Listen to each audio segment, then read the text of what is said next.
Yeah, I'm just wondering, should I have showed up in my hoodie then if the video was going to be used? See, if we were addressing neurodiversity in the corporate sector, yeah, then I would, probably not have a hoodie on myself. I'd maybe just have yeah, a t-shirt on. But when we're talking about neurodiversity in a sporting arena, yeah, then I think that's what people wear. My opinion would look a bit bloody. Yeah. People as viewers or the people that are going to consume this are not going to relate to it. An important point, isn't it? Because that's what the people who we're talking to would wear. And I guess we're modeling, wear what you're comfortable in, what suits the task, Yeah. Yeah, it's great point. I do. I think when I've in previous stuff I've done, when I've been into, solicitors and stuff. Yeah. In the younger days, I would have gone in a suit and tie. I don't even own a suit now or anything like that. I got rid of it. And now, if I were going into a solicitor's, I would still wear a pair of jeans, black jeans, pair of trainers, and a top. I wouldn't. But it is an important point, though. It's about being comfortable, and I guess what we're going to be talking about is, these adaptations and helping people feel comfortable and be how they need to be to show up as like the best version of them. So it's linked to that, isn't it? So I think I don't know. I don't give a shit what people think, Fleur. Seriously, and I don't mean that in a bit more of it. I don't mean that in a arrogant, belligerent, I'm better than everyone way. No, it's just a good way to be. Don't get you anywhere, does it? It doesn't get you anywhere. However, what we're talking about, what worrying what people think about you, as you know, is a mass. Not because you experience it. I mean, in your knowledge of what the topic. It's huge, but it's a big thing, and it's one of the things I was going to talk about, because externally people might not be aware of everything that's going on inside and all of that, and it must be exhausting. Well, my wife she's ADHD. She's been diagnosed with ADHD, and as you'll know, generally if a kid's got it, one of parents have got it. It goes somewhere, and it must be exhausting. To be in it is flight mode constantly. You look at you watch these I watch these like documentaries on TV, animal things. Yeah. And you get prey and predators. Yeah. That's what it's like.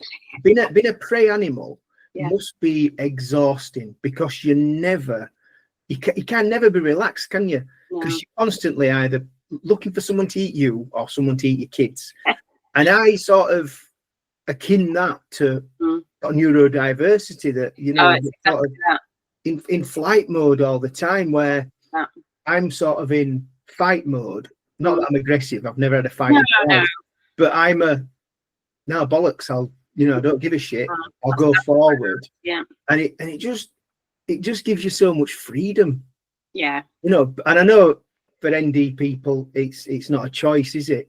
It's not, and it must be exhausting, because I know my missus, she is, and she all the time, and I just said to her, I said, no, just try not, for once when we go out, just try not to give a shit. And even if it's not giving a shit about one thing, which is what you're wearing on your feet, or how your hair looks, or who's going to be there, just try and not give it. I'm not saying it's easy, it's hard. It is. It's hard when you're not living with ND, isn't it? But so when we're talking about what we're talking about, what's your experience in this like fight or flight mode? So as in personal experience or working with young people, individuals, or both? So I mean, I find personally, when I'm in that mode, I can't relax. And I guess, we talk about flow state and being in the moment, when I'm playing on the pitch. If I'm stressing about it and thinking, what are my teammates, thinking about that thing I've just done, or how I played last week, I can't get in that flow state and just relax and be in the moment, which is, I think, when people perform best, not just in a sports setting, but in any setting. If your mind's busy with all of that, you just can't. And I work with young people. I've been working with one recently who is constantly thinking all this stuff. And for them, they've had a period, I mean, it was, you know, end of the season, and they've been out naturally for a period, and now going back, all that stuff's coming back, those anxieties, the, you know, worries about what people think, worried about the fact that they're not as fit as they were because they were previously training. All of this stuff comes up, and then you can't be in that moment and the best version of you know, on the pitch, on the field. Will a lot of, you know, sort of young academy players, before pre-season kicked off, so in that like close season state, I presume that will have been like a time of quite high anxiety as well, because the sort of worrying about what's coming and worrying about all those things. People are going to be fitter than me, they're going to be more prepared. Is this like a typical thing that would happen? Yeah, and there's key points like that come up throughout the year, and obviously we've also got things like you know, when there's talk of people signing for a new club, or going elsewhere, or contracts ending, you know, all of this stuff comes up. And another one as well, obviously, is if people are out for whatever reason, whether that's injury or something's happened in the family and they've had to take some time out. All of these I guess they're transitions, aren't they? They're disruptions, bring up these kind of, I guess, thoughts, anxieties, worries, which are probably always there to a degree in the background. If you've, especially for ADHD, if you've got a mind that is sort of restless, and I call it, you know, an overactive mind, a restless mind that is almost like looking for problems and searching, which would have been great, you know, if we think from an evolutionary perspective, back in the days when we were hunter-gatherers, and it was really helpful to have a brain that was on the lookout for you know, anything that might be a threat. That was great. But I guess in modern life, it's not as helpful if your brain is naturally searching for these negatives and these potential threats.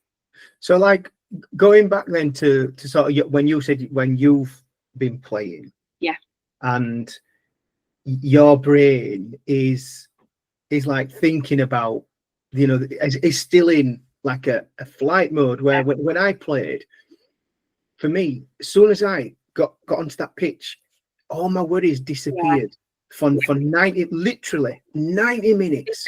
It's a great place when you get to it. And I do experience that, but I guess one of the things that I experience, and some other people might be able to relate to this, I'm always running late, no matter how hard I try. And I do try really hard to be organised, to plan ahead, you know, to anticipate traffic.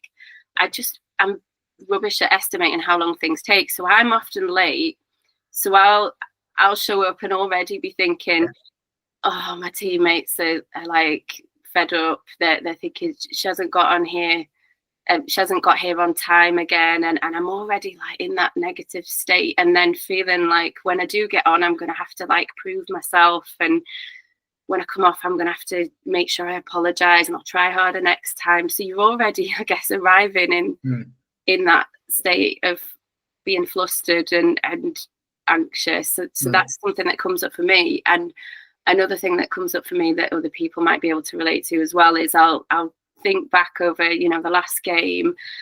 It might be that, you know, we were in a tournament on Saturday, and I got a bit hot-headed, things got a bit heated, so I showed up to the next game thinking about that, with that in my mind, thinking, oh, I feel really bad about that, you know, and wondering what people thought about that, whether it was still in people's minds. I'm sure it wasn't, but again, it's this tendency to focus on these things that have happened and to sort of dwell on them, that when you've got ADHD, it fits with something that I'm sure you're familiar with, this term that we use, it's a bit of a mouthful, rejection sensitivity dysphoria, RSD, which I just shorten it to rejection sensitivity. And it's not just about rejection, I think it's any perceived negative about you sort of on the lookout for it, anticipating it even when it's not there.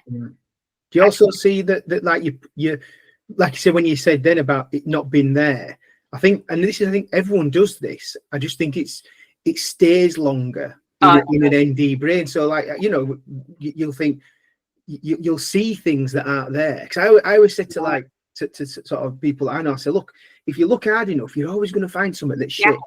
That's true. You know, aren't you? You know, and I think, you know, is that where the sort of, you know, the ND brain excels, shall we say? Yeah, dwells on this stuff.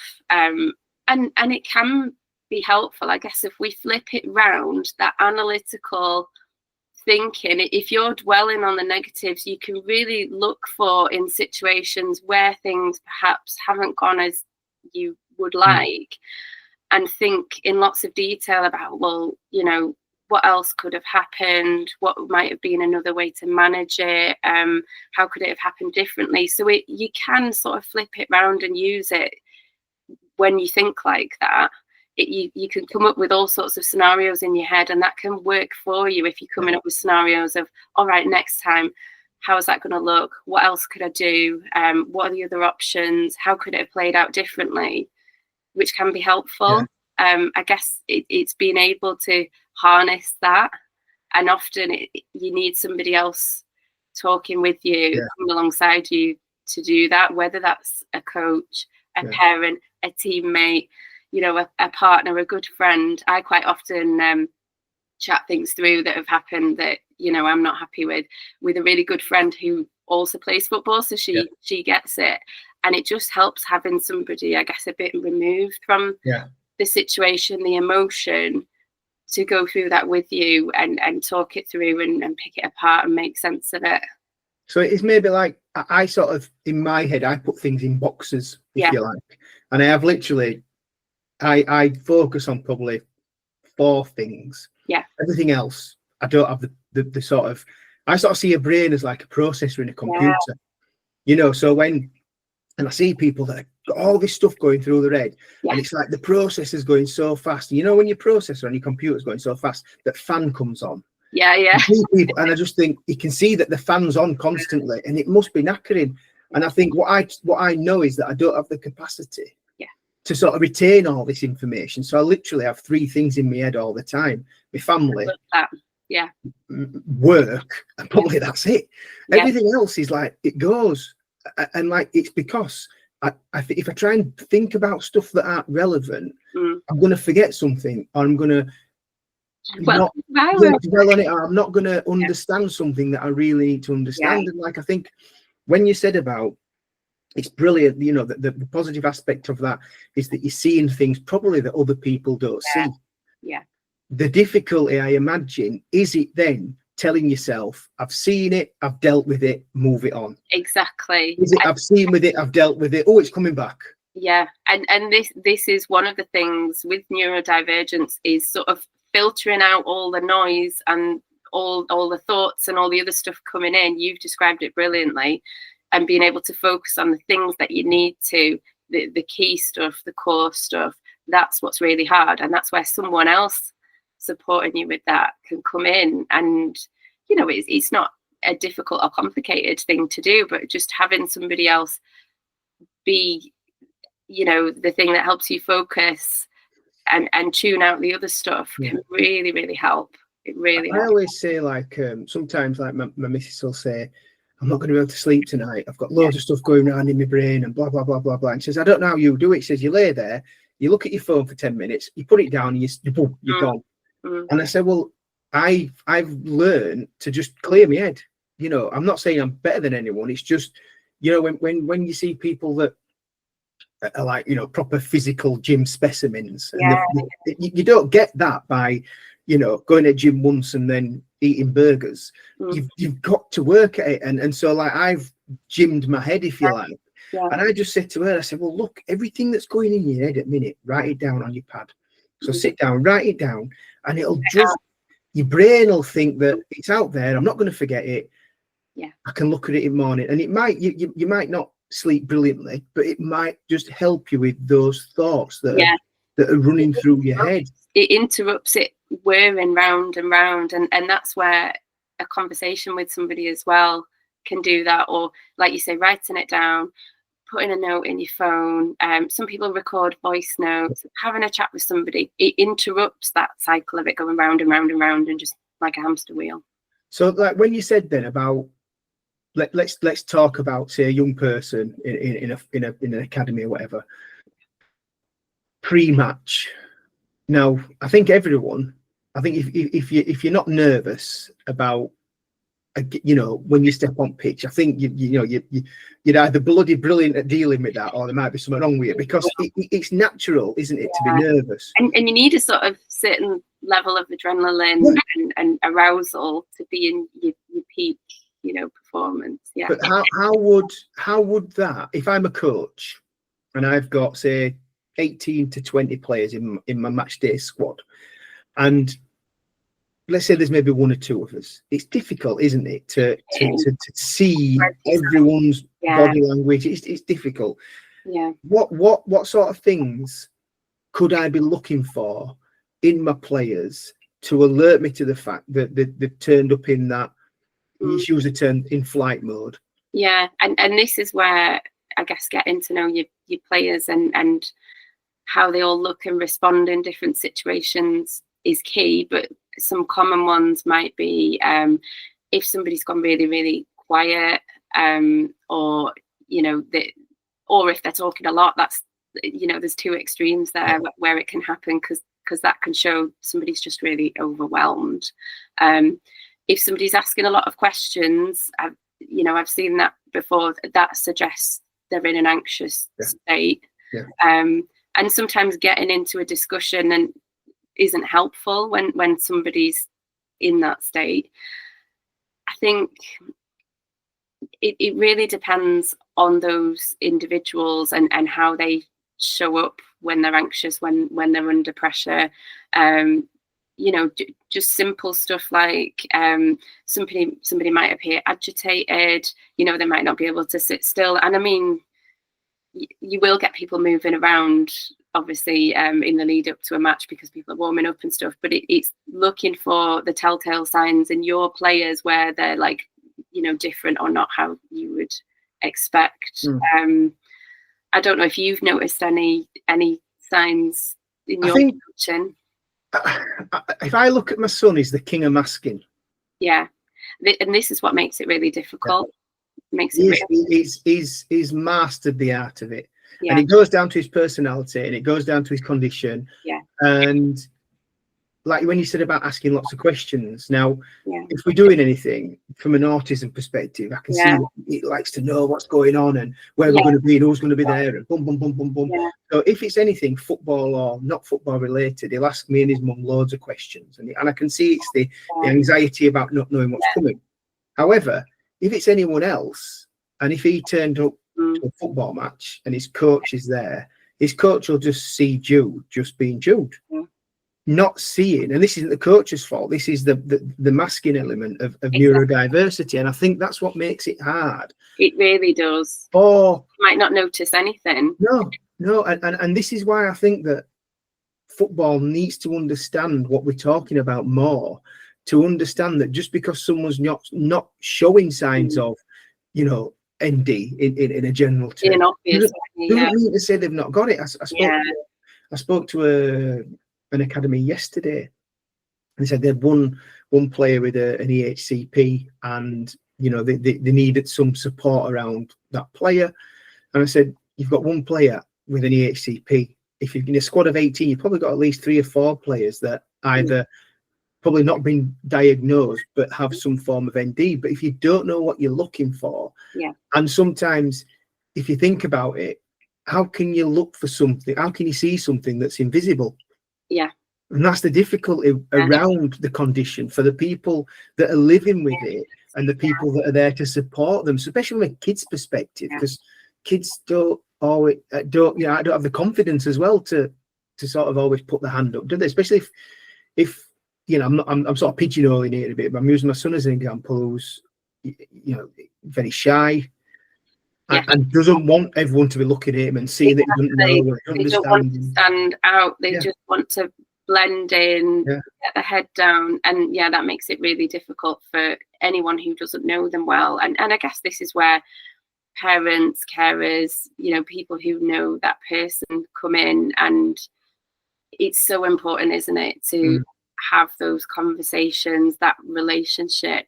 I mean, it's a bit easier if it's been identified and diagnosed, because usually that family and the people involved with them will be coming sharing that information, but we don't always know.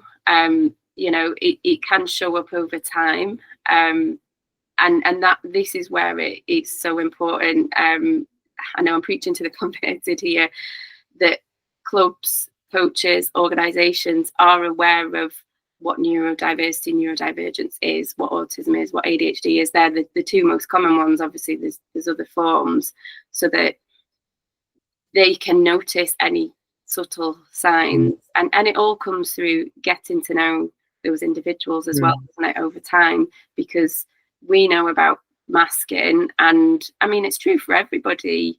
At first, we're probably not our true selves in any particular situation, and it's only over time you get to know a person and see that. So speaking to families and parents, understanding, is there anything that young person struggles with, finds challenging, doesn't like? They're all ways to sort of start to get this information, but as you say, it might not be clear, it might not be obvious, even to the family, to parents. A number of academies, conversations I've had with people from academies, they've said that one of the difficult things they experience is having a conversation with a parent about it if they suspect there's some D there. And they've said that I call them PCGs, so parents, carers, guardians. Yeah. So they've said to me that this is numerous people within professional academies have said to me that when we've tried to approach this topic with the PCG, they've a lot of them actually are offended by us approaching the topic, and they said that's something we struggle with as well. That we think there's something there. We want to support the player in the best way possible for them. Yeah. But when we try and approach the PCGs about it, they're having that. Many of them you can see visually and verbally taking offence to it. How can you approach that conversation from a coach perspective? I wonder if that's coming from a place of those parents and guardians experiencing that as, you know, a potential threat, or, you know, oh, they've picked up something negative, so that might mean that my child's place, their position in that team, in that club, might be under threat if they've picked up something negative. And I'm wondering if that's where initially this response comes from, you know, oh my gosh, you know, we don't want that. And obviously it's not coming from that place. I'm sure it's not 9 times. It's the exact opposite place it's coming from, actually, isn't it? It's we want to get the best and do the best for your person.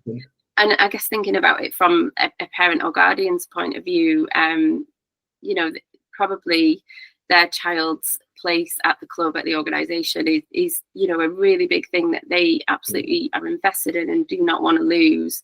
So we need to understand it from their point of view, that maybe they're not ready to hear anything that they perceive might actually threaten that or be viewed as some sort of weakness. And here comes in, I guess, the stigma around neurodivergence, that, you know, a parent, a family, or anyone might have that response, but there is still a stigma around it. I think how I would approach it, and this might be how, you know, coaches you've come across approach it, is really coming from the point of view of, we really want to help your child be the best that they can be, and we've just noticed that there's some things that they find trickier, they you know, deal with differently, that are more challenging, really framing it as that, and we want to support them with it to enable them to be the best that they can be. And I guess normalizing it as well, and making it clear to those parents that their child absolutely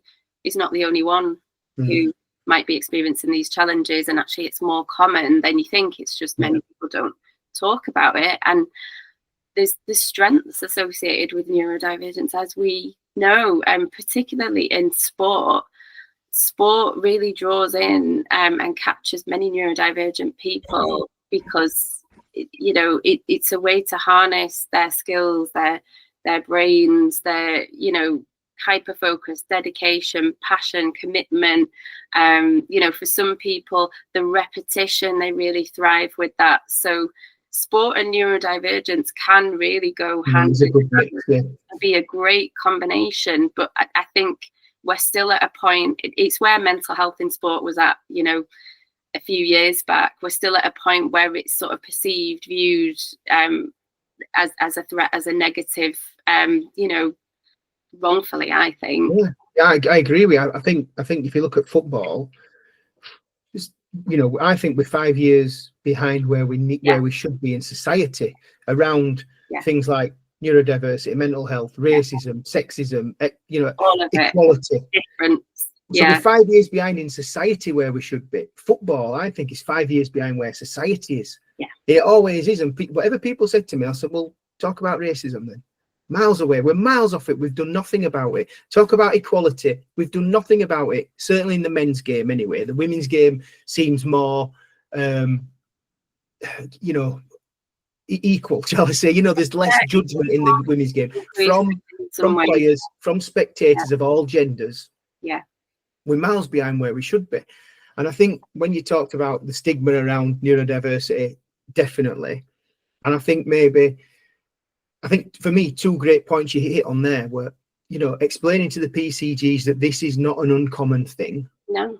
And that, you know, framing it that this in no way, shape or form has any say on your child's future at this academy. No.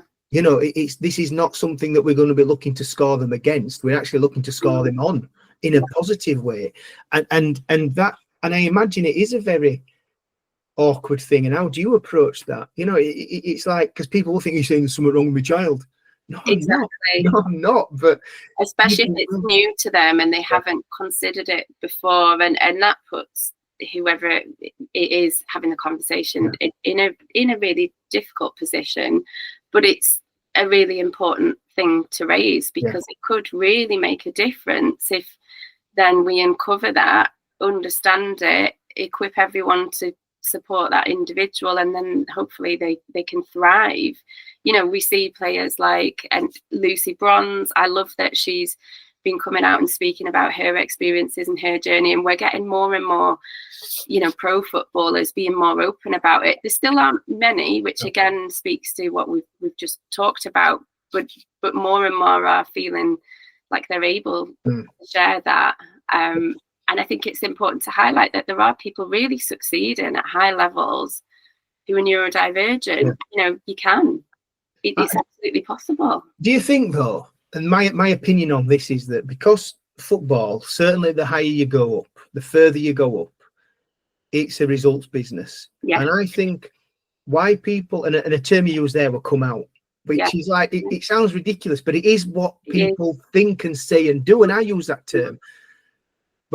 I think people might think if I, you know, talk to someone about something I suspect I might be living with, is it giving them a reason to somewhere down the line drop me, sell me, if we're talking about top level? And I see it in corporate world as well. I've spoke to people, you know, and they've said, well, I ain't said anything to my boss about it. Why? And certainly the higher you go up, it's not as well, because they'll say, well, these high stakes. Yeah, they'll think I can't cope. They'll leave me out of projects. They'll pass me up for a promotion. Boom, boom, boom. Take that into football, and the principle's completely the same. That people are scared to talk about their mental health, if they do feel that they're neurodiverse, even going as far as what we've talked about, you know, equality from a sexuality perspective. And this is where football is miles behind the curve, that I don't think it gives players and the families of players safe spaces to talk about this. Into my mind, that safety isn't there, is it, in terms of the culture? But I think it is with the women's game. You know, that's the feeling I get. So I was going to go back to another point, but while we're on that, why do you think then, why is the women's game different to the men's game? I think, I mean, as somebody who plays in inclusive women's football spaces. I think there's a broader culture of inclusion. Certainly, you know, I play obviously at grassroots level, and it is more inclusive, and it's explicitly inclusive. You know, trans players are welcome in the league I play for, which isn't FA affiliated. It's set up as a safe, inclusive space with the aim of everybody enjoying themselves, being able to play. And I guess that's been deliberate, hasn't it? Because, you know, there is a significant proportion of people in the women's game who have other minority identities, you know, if we're thinking about sexuality, gender, all of that. So an effort has been made to set it up as being a more inclusive space. Whereas that's quite different, isn't it, in the men's game, that there's still various taboos and stigmas. So I think personally that's the difference. Obviously there's a whole load of complexities around that, and I wouldn't say women's football is, you know, there's no work to be done and it's fully inclusive, and I know there's been recent discussions around racism still being evident in the women's game, so there's still lots of work to be done. But I think there is that explicit culture of, we want everybody to feel safe. We acknowledge there's differences, but it's much more explicit in women's football. I love that. I'm going to nick it, that explicitly inclusive. That is brilliant term. It is. It's just bang on, and what we all should be, shouldn't it? So I've gone off tangent in my head actually, because when we're talking about address or sort of speaking to PCGs about perceived, you know, ND conditions and the difficulty around it, and we talk about stigma and how it might feel like a reason that my kid's going to get dropped or moved on or not taken on further. Generally, is that the right term? Often, maybe. If the child's got it, one of the PCGs. I was going to bring that up. Yeah. And maybe they aren't aware of their condition because they just feel, I'm just different to people, and they've not had that support, understanding, or awareness to think, I need to speak to someone about this. And maybe it triggers something in them that they think about themselves and they don't want it for the kids. Would that be sort of fair to say that? Absolutely. It's an experience I encounter. It's fairly common. So that feels threatening to them because, well, if my child's neurodivergent, that sort of is speaking to some of the things that I've noticed about myself that maybe I'm not ready to go near yet, and somebody's presented me with this. It can feel really threatening, but also, again, in my experience, it can end up being such a helpful journey for not just the young person but the whole family, in terms of everybody making sense of whatever neurodivergence is there in their family, and ultimately it ends up being a positive thing. There's so many parents I work with. I also work with adults, and often a sort of trigger for them going down the assessment route is that they've been through it with their child and it's made them realize so much about them, and they've sort of gone, well, I was like that as a kid and I do that, and actually I want to understand this more because I think it applies to me. But I guess it's got to be done sensitively, gently. And that might feel like a lot for a coach or another member of you know, a sports club and organisation. It's a really important role. I think when you talk about pro clubs, you know, at the top level, they have the resources in the staff number of staff who deal with certain elements of player care that can do that. But then as you go further down the leagues, I've spoken to clubs, League One, League Two clubs, where their academy manager or player care, basically they're both, they've said to me, we've got from like under 8s to under 18s, and there's 20 players in each age group, and I'm responsible for everything. It's a lot, isn't it? They wear many hats, and obviously the resources financially aren't there. Lower down the you know, even in the professional game, the resources aren't there. And they're covering so many different things, safeguarding, you know, physical health stuff. There's covering so many bases. It's a lot, isn't it? Yeah, but like when we just very quickly go back to talking to PCGs about potential ND conditions, and then the reaction is negative. There's an element of rejection sensitivity in there, maybe from the parents as well, if they've got it. Yeah, there could be, yeah. And that's a hard conversation to have. And I guess the person who's having the conversation, are they being supported by colleagues, you know, other people around that? Because it can feel like, and I've had this conversation and suggested things where it's not landed well. It can feel like, oh my gosh, should I have not said anything? Was that the wrong thing to do? It's absolutely the right thing to do. Somebody might not be ready to hear it. Yeah. And then it's about, you know, do you revisit that again? Do you just leave it? And it's a really difficult one. And I think having support from whoever is around you to work that out is really, really helpful, because it can feel like, oh, well, I did the wrong thing by even raising that. But I would always say it's absolutely not the wrong thing. Yeah, I agree. Well, like one thing that concerns me for, if we're talking, well, any club, but certainly professional clubs, is if they don't address this, and I don't mean it in a negative way, like sometimes your manager will say, I've got to address this with you, and it's like, oh, this is a positive addressing. If they don't address this, then in my opinion, and what I am worried about with professional clubs is that at some point someone is going to litigate against them down the Equality Act route. Yeah. And these are the conversations that we're having that they just don't understand. You've got a duty of care under the Equality Act to make adjustments for every individual, just like any place of work. And I think that I can see coming at some point is a player gets let go, released.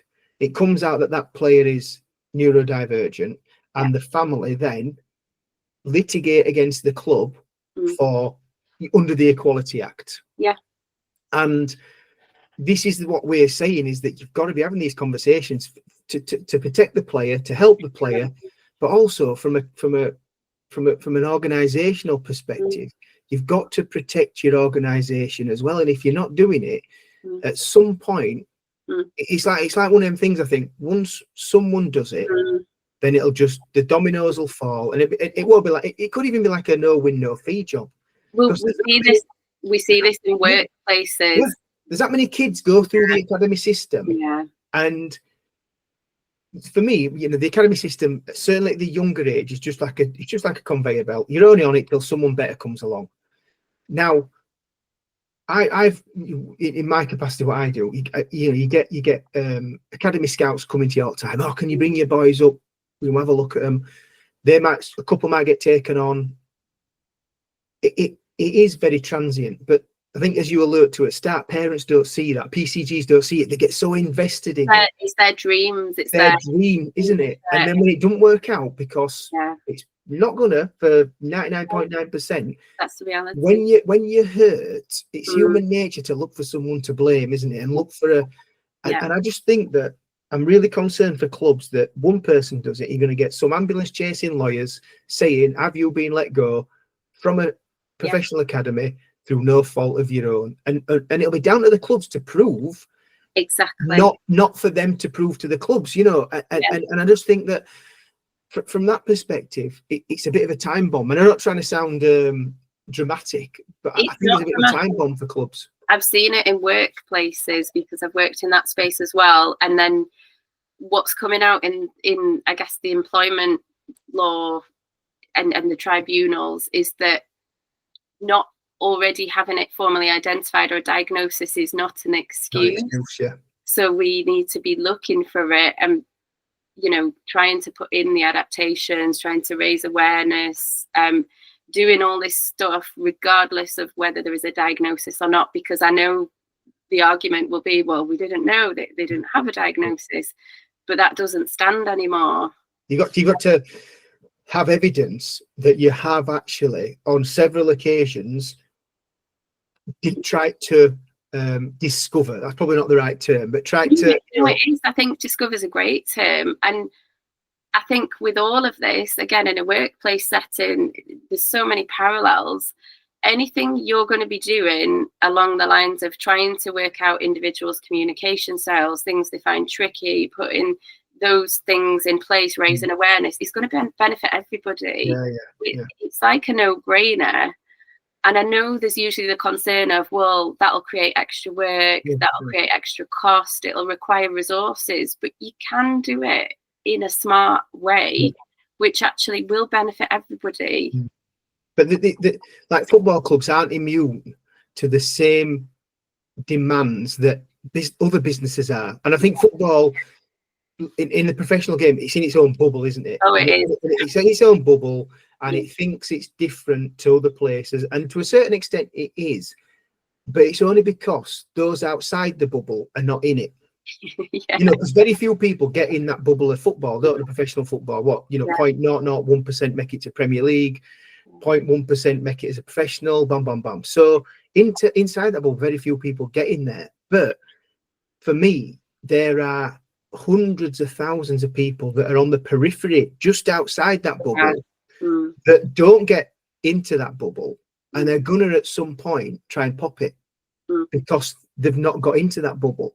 And I see that football is just, what I see in football is like, it's so results oriented at the professional level that they're like thinking, they're literally thinking game. The whole organization is thinking next game. Even the bloody office staff. The culture is Wednesday. If you're a Premier League club, Wednesday, Saturday. And if you're playing in Europe, you know, the leadership who should be driving this are away with the team. So they're out of the country a lot. They're dealing with other stuff. And the actual organizational, really bedrock of what a football, not a football club, but an organization is the people. But everything's set on that first team, isn't it? And I'm not saying that's wrong. It just concerns me that football thinks it's not. It thinks it's immune to what other businesses are experiencing now. And when you said about all the things, all the hoops businesses have to jump through, whether you're a one-man band or you're a multinational, you've got one employee or 1 million, you've still got to do the same things. You've still got to investigate. You've still got to make reasonable judgments. You've still got to, you know, really jump over so many hoops. And I don't think football, when they're bringing these young players into their academies and then shipping them off, they're not. It's just, you know, that's football. You know what it's like. You know what it's like. But most people, but most PCGs, they don't actually know what football's like, do they? Because they've not played it, they've not experienced it. So I think football thinks everyone knows what it knows, but most PCGs have not played it, and if they have, it's not at a high level, so they don't understand what the game is. What, you know, and like, what, you know, what could a football club do then? You know, and this is not a one size fits all, but let's talk about neurodiversity. We're talking about, we've got players that guaranteed are going to have it. First team down to under eights. There's going to be players in every age band, aren't there? What can clubs be doing to protect themselves and to help and protect the players and the PCGs? I think the first thing, and again, this is what I've seen working with workplaces, is at the highest level, making a commitment to, you know, openly saying, this is something that's important to us. We want to understand this and get better at it. We want to create a safe culture where people who play for our club, work for our club, you know, have any sort of dealings with our club, would feel okay if they were neurodivergent being in our space. They would feel safe. They would feel like if they wanted to, they could be open about it. So that needs to come from the top. There needs to be a commitment, even if, you know, a club or organisation is currently at a point where they don't really know a lot about it and don't really pay much attention to it. That very clear vocal commitment to that, and telling and showing everybody this is important to us, like racism, like other stuff.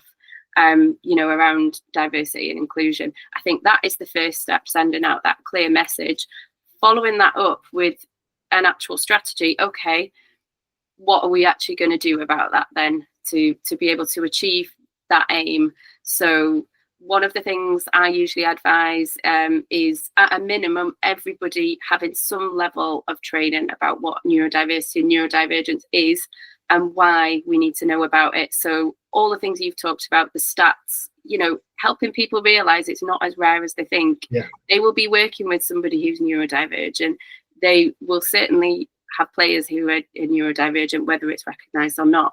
So a level of training and awareness raising, that then hopefully will help people feel a bit more, I mean, they might not feel very skilled in it, but like they know the basics.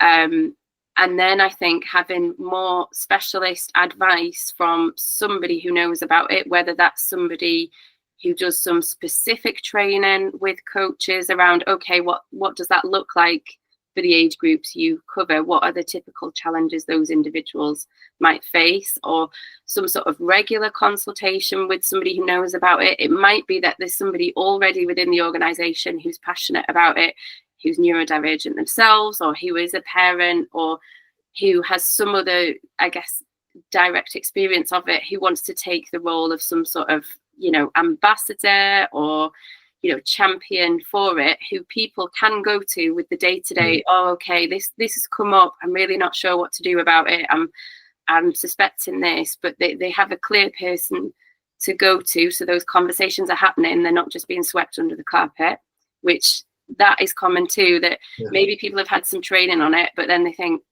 I've noticed this, but I'm really not sure what to do with it, so I'm just gonna like ignore it. I think people need clear sort of processes and mechanisms of, well, I've noticed something, I want to help, I want to do something about it, where do I go? I think that's really important. And also our clubs, our organisations, asking the questions, you know, when they have somebody new come on board, whether that's, you know, a member of their staff or a player, you know, are they asking, do you need any specific accommodations, or things that you find tricky? Is there anything we should know, you know, in terms of how we help you? Because obviously you can't ask specific questions. You can on forms about disclosing disability and that sort of thing. You can't, I guess, directly ask, but if you're asking the questions of how can we enable you to be the best version of you, are the things we can help you with, and hopefully those things are coming out, and regularly asking them too, because people's situations change. So just at the start of the season, when you come in to, you know, get your weight and everything checked, oh yeah, tick, tick, tick, all right, off we go. It's an ongoing thing, but I think like it's very focused on the physical stuff though, isn't it? This is what I've found. But like 99% of football's played here. Yeah. Now, and I get you've got to be fit. You've got to be fit, but you've also got to be mentally fit to be able to be physically fit, in my opinion. You can be the most physical specimen in the world, but if you don't know how to control your emotions, and if you don't know how to deal with certain situations, and if your resilience is not there, then no matter how fit you are, you're not gonna fulfill your potential. And like, you know, you look at the actual peak players, you look at two everyone thinks about, you know, Messi and Ronaldo. They're actual mental monsters, and that is what I think Pep Guardiola actually talked.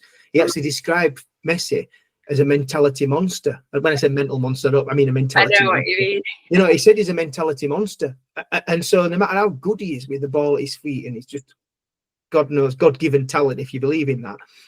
He's still got to have everything. He's got to have the tools here to be able to utilize that God-given talent. And football, as you said, going back to, we're saying 5 years behind, I think in this it's probably 20 years behind. You know, the old school 80s, well, it's longer than 20 years, 80s, 90s then, or whatever, it's a long time. You know, the old school, you know, run them till they drop. And like, I've never understood why. I know they do have them now, clubs, you know, psychologists and things like that.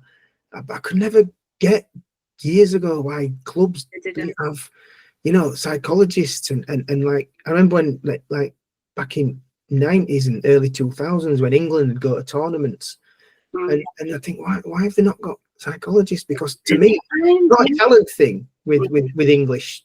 If we talk about England as a football team, it's not a talent thing. Can't be. Yeah. And I think, part of the reason why that's changed in academies is because of the EPPP framework says if you're at this level, you need to have X, Y, and Z, and one of them stipulates a psychologist. And again, I think it's only when things are coming from the top, we think you should put this in place, this is important, that then it starts trickling through. And you still get, obviously, lower level category academies who don't have that. That's partly because of resources. I've been in conversations with some at lower league clubs, and they want to invest in it, but they're not sure it's worth the money.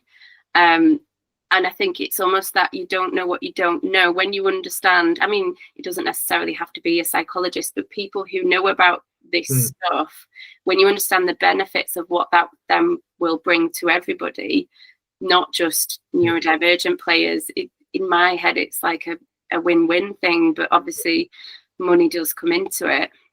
I agree with 100%. And this is what I say to everyone, is that it comes from the top. And in our game, if you look at who the top is, Premier League, FA, obviously the Premier League is all about the Premier League. The FA is not just about professional football, it's about everyone as well down to grassroots. And like one criticism I have is that I can see that a lot of clubs want to do something about it, and a lot of county FAs want to do something about it, but because it's not a directive, it's not a must have. It's a nice to have. And when it's a nice to have, you don't put resources to it. When it's a must have, you've got to put the resources to it, which is people and money and time. And it's not allowed to do that. And it's I just sort of say, like, football's brilliant at safeguarding. It's only brilliant at safeguarding because it missed a shitload of stuff years ago. And what I say to everyone in any hierarchy is, I don't want us to be there with mental health and neurodiversity where we are. We say only be there with mental health and safeguarding because we didn't do what we could have done years ago. Because the cost of that to all those people who were affected by that, it's just horrific. It's awful. Ignore the financial cost, and that's unfortunately what it's about. But the actual cost to the people that are not being supported correctly and not are being let down by the system, and I do feel they are. That's a bugbear of mine with the FA. When I last looked, as far as I'm aware, they do have like a head of mental health, a mental health lead. I don't think they have a neurodiversity lead currently. That may have changed recently. But that is sending out a very clear message that that's not top of our agenda, like other forms of diversity and inclusion. Inclusion, the big on inclusion, and the massive on inclusion at FA, and I think that's brilliant. And a lot of the inclusion is about people with my skin tone. What do we mean by inclusion? What does that include? I've spoken to so many people about this. From a inquisitive perspective, from what message are people getting from this, and they all said to me, it's about skin tone in inclusion. And I just say, some will say skin tone, some will say rainbow laces, things to different people, doesn't it? But because the message, like you say, is and a lot of county FAs, all they talk about is skin tone of participants. And I can say that because I don't have a white skin tone, so I'm not offending anyone. It's what it is. But it's the perception of what people have around inclusion. And it is generally, it's skin tone and sexuality. And I'm never going to judge anyone for saying that, because it's the responsibility of those in any silo, for want of a better term. It's the responsibility of those at the top to make sure that their stakeholders understand the message that they're giving out. And they're not giving that message out correctly. And like you say, it's a matter of, this isn't top of our agenda. And I just think, how can it not be when so many people are living with it? And the stats say, 20%? The boots on the ground evidence, Fleur, what we get from people day-to-day basis at games, at training, easily 40%. Charlie Austin, who, as you said, came out with ADHD a while ago, he said to me, he said, the amount of phone calls I get from professional footballers now, saying to me, Charlie, I think I've got it. And he says, they're ringing me because they know it's a safe space. They know I understand their life, their place of work. And they're talking to me. And from what I've said about how I was, they're ringing me up and my phone's going mad. He says, with pros who either know me or get me number from other ex-pros who know me and ring me up and say, Charlie, I think it's me. Yeah. And he just, you know, I'm not going to, I can't say what his thoughts on it are, but I know what my thoughts on it are. Yeah.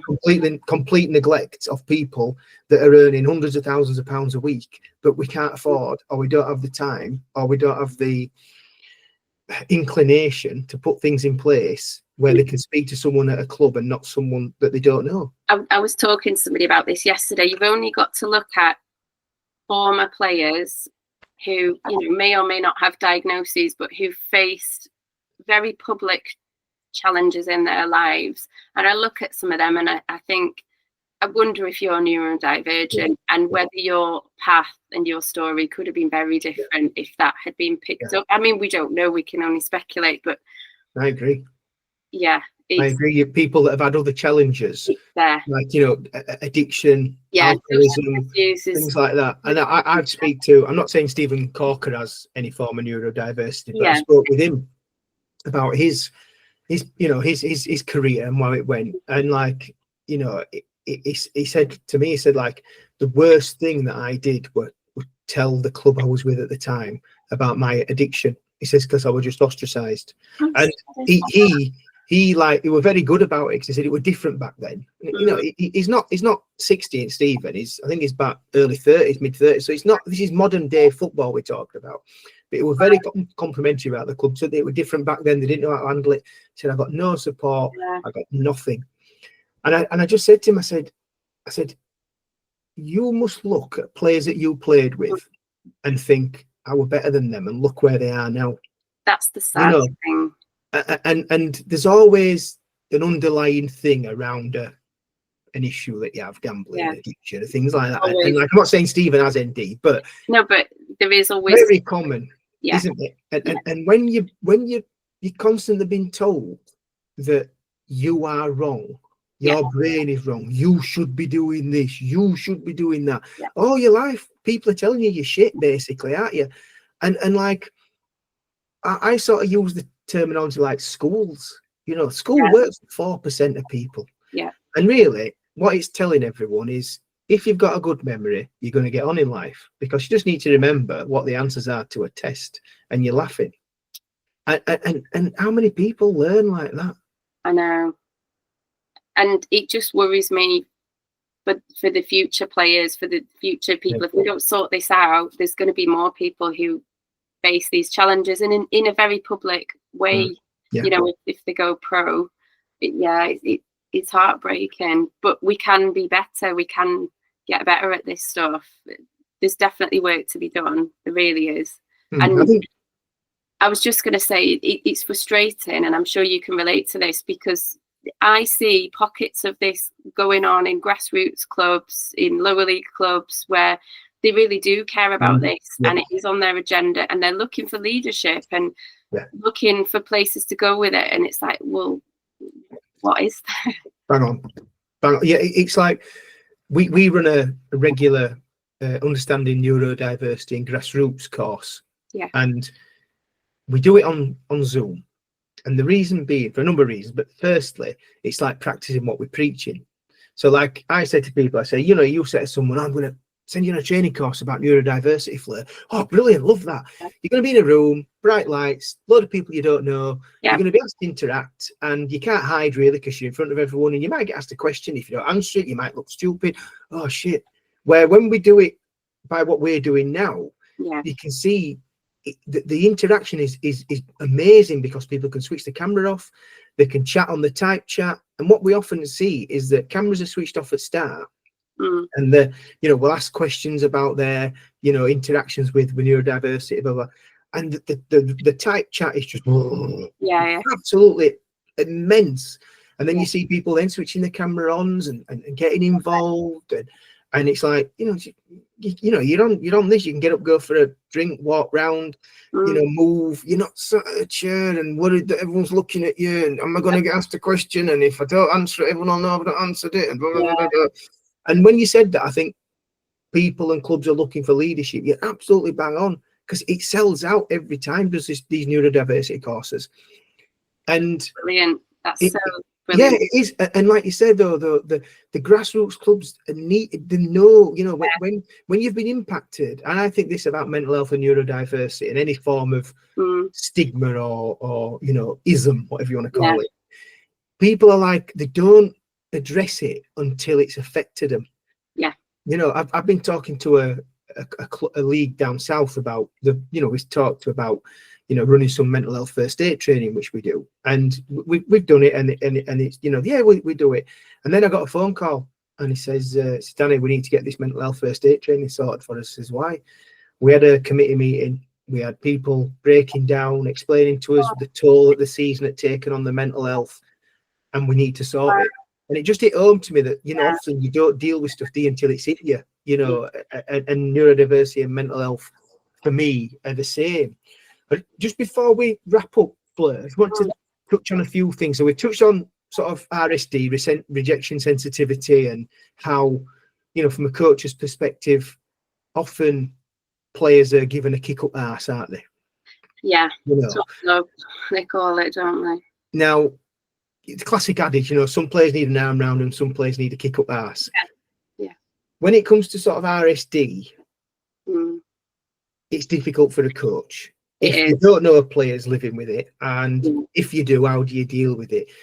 What sort of tips could you give a coach to get the best out of a player that does live with RSD, and it physically can impact people? Yeah, it really does. I think making them aware of what it is can really, really help, so that when they have these, or they might have these really strong reactions to feedback or things that they've given, they're aware that, oh, okay, I think that's what's going on there. Because what I have seen sometimes is when somebody isn't aware of what that is, and then they further criticize that person for their reaction or their response, and that just makes it even worse for everybody. So I guess having that understanding of it does really, really help. And then if you know that somebody really struggles with that, I mean, obviously everybody struggles with negative feedback, you can approach it in a way that, you know, you're really framing it as, you know, I want to think with you, you know, come alongside you, think together with you about some of the things that you've really struggled with, or that you found really challenging. So it feels like less of a personal attack. It still may feel like that for that individual, but trying as much as possible to convey that you're trying to support them. You know, you're not trying to criticize them. You're trying to help them with their development. That's the reason why you bring in whatever it is up. You want to help them be the best version of themselves. So really trying to frame it positively. And none of that is easy to do and takes practice. I think when people see, though, when they sort of take that sort of slightly different approach, how it lands, or usually lands a bit better, you can then see, oh, right, okay, I can see why that person might need that feeding back slightly differently. It might be about revisiting things. So somebody, regardless of what you say, they might still get the RSD response. You know, you could have framed it really sensitively, really positively, and they still take that as, you know, I've done badly there, or I've let people down. You hate me, you think I'm crap. Yeah. So I think revisiting it, coming back to conversations and reflecting on that. And I've had people do this with me, like saying, you know, I know you really felt that when we had that chat last week, or when you did that thing. I know you really blamed yourself. I know you have a tendency to, you know, interpret that as in a really, you know, all or nothing way, that we're saying that you're terrible at whatever. And I guess that's helping that individual understand what's going on there as well. So coming back to it at a later point going, yeah, no, that was really hard for you. But, you know, where we're trying to get to here is thinking about this particular thing and helping you deal with it, or, you know, thinking about other ways you could have managed that, and really making the focus about that individual's development, learning, you know, being a better player, not framing it as things they've done wrong or shouldn't have done, or whatever it might be. And I think there's a real opportunity to, you know, through real life experiences, to support somebody to become more resilient to their RSD and notice it themselves, and, you know, be able to handle it a bit more. There's a real opportunity in sport to work with somebody on that. Yeah. Have experiences of that happening, but somebody, you know, working with them through it and it actually turning out to be a helpful experience.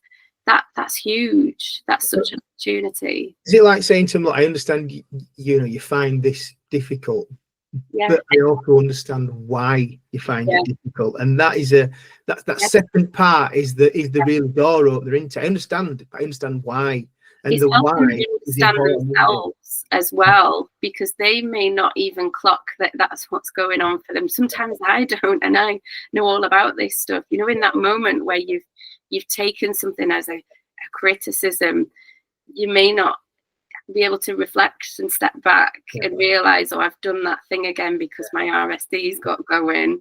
And it can only, you know, sometimes it's only afterwards that we're able to see that, but somebody else talking you through it can really help. And acknowledging and recognizing you really struggle with hearing this stuff, and I know you take it personally, I know you sort of think the worst, you know, helping them understand what's going on as well can be really, really powerful for you both. Yeah.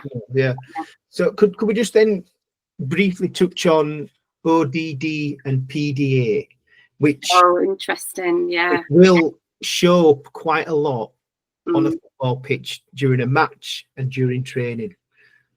So should we start with ODD? Could you explain what that is and how it could manifest on a pitch or in a training session? So ODD is quite an interesting one. Psychologists tend to avoid kind of using that description, but it stands for oppositional defiant disorder. Why do they avoid using it? It's out of interest. Because I guess it's stigmatizing and labeling a response to something that we can, you know, try and understand. And I think sometimes, not always, the danger with labeling is that you just call it that thing and you're not trying to understand why. I don't think that happens to the same degree with autism and ADHD. But I guess with oppositional defiant disorder, you know, I can see why it's there as a description, but the most important thing for me is working out, well, what is going on with that? Why is that individual being oppositional? And by oppositional, we mean, you know, it can look like deliberately not following instructions, deliberately and intentionally disagreeing with things. You know, we call that being oppositional. That can come from many different places. It can come from somebody feeling under threat, having low self-esteem. You know, if they've grown up in an environment where everybody around them is quite critical or even abusive, then they might develop that style, that really confrontational style. There's all sorts of reasons why. And I think when somebody's presenting like that, you need to get, what is that about? Is it because they feel scared? You know, is it because, you know, there's all sorts of reasons why it might be. So that's the most important thing for me. And then PDA is an interesting one, because what people have talked about in the clinical world is that individuals who were previously labelled with ODD are now being described with PDA, which is pathological demand avoidance, although it's not a formal diagnosis. And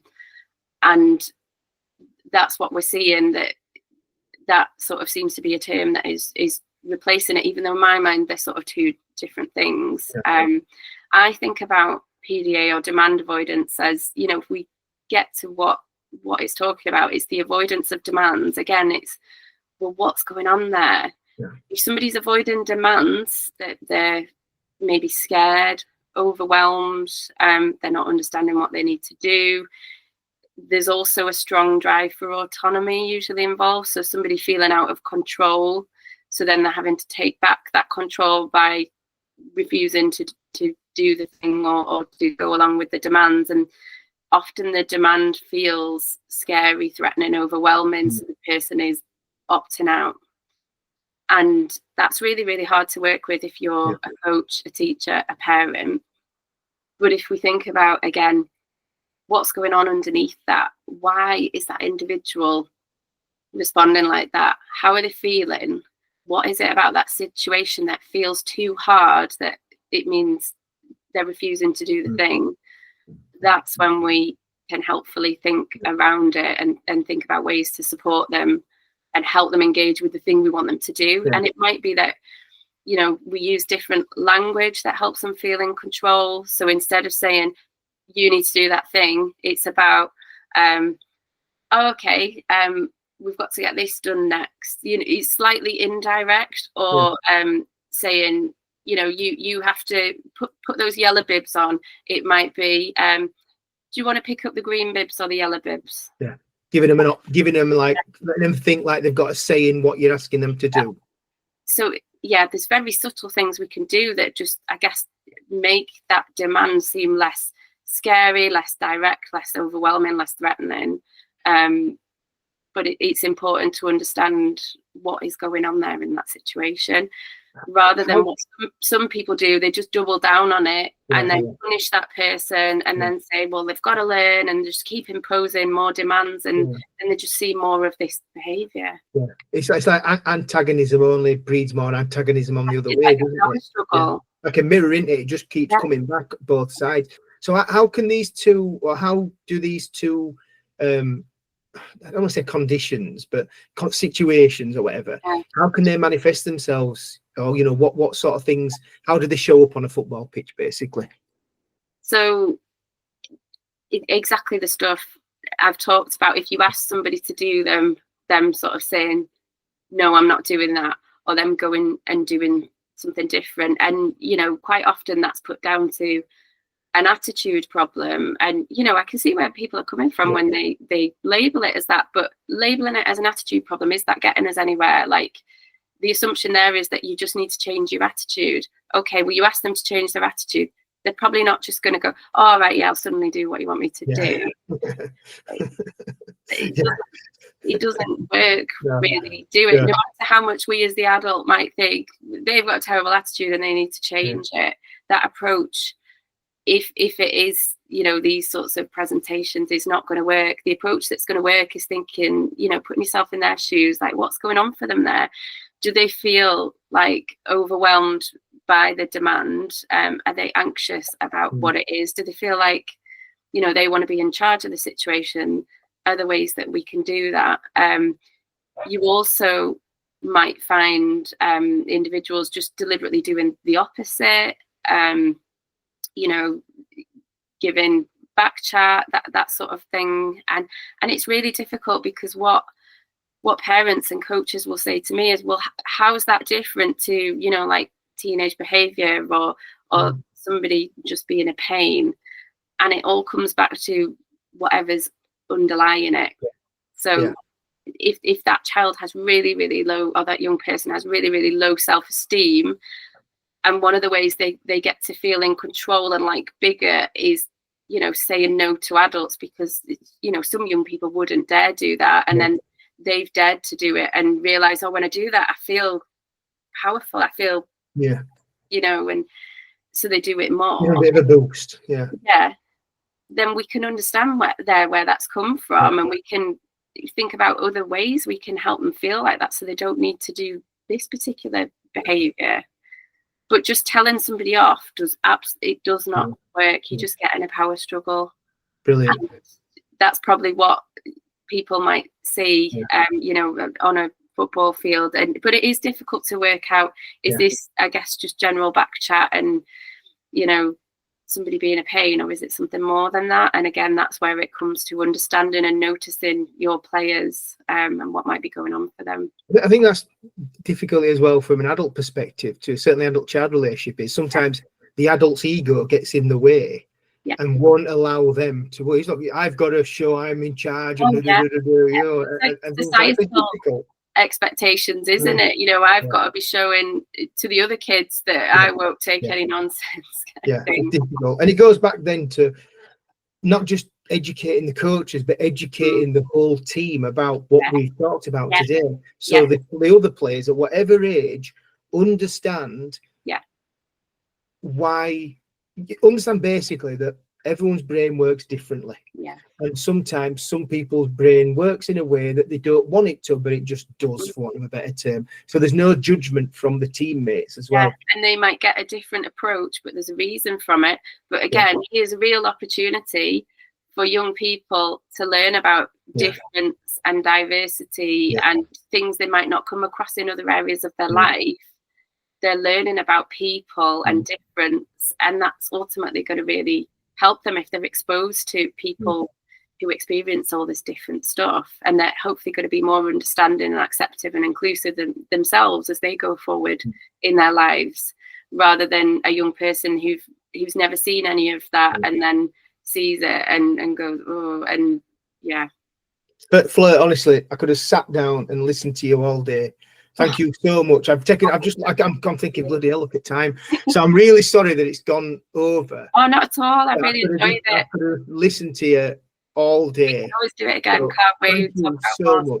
It's been, honestly, it has been bloody immense. I've loved it. So thanks so much. It's everything you've said there is just so intuitive and so much there for people to take away and just learn from. So thank you. I'm always happy to talk about this stuff. So we can always do it again. Where can people find you then? So I am on Instagram. I've got 2 separate accounts because I've sort of split off some of the sport specific stuff, because I think some people who are into sport, you know, they weren't as into the sport stuff. So that's driven differently. And then I'm also Dr Fleur-Michelle on Instagram as well. So that's the best place to find me, where I'm most active. Excellent. Well, I'll link them in as well when we get this out and stuff. So I'll put them on. So Fleur, thanks so much. Just immense, absolutely bloody brilliant. Thank you. All the sort of questions we had down and stuff we didn't cover because it just went brilliant. So we'll have a future chat. Honestly, thanks so much. It was superb. I just love it. I can't wait to sort of let me missus listen to it as well, because she'll love that, and everyone else will that has or lives with ND. But I think also for me, this is aimed more at those that think they don't or don't understand what we've talked about. So just give them such a broad understanding of what it is, but also how they can support players. So again, thanks for the opportunity, Danny. Amazing, Fleur. Thank you so much. All right.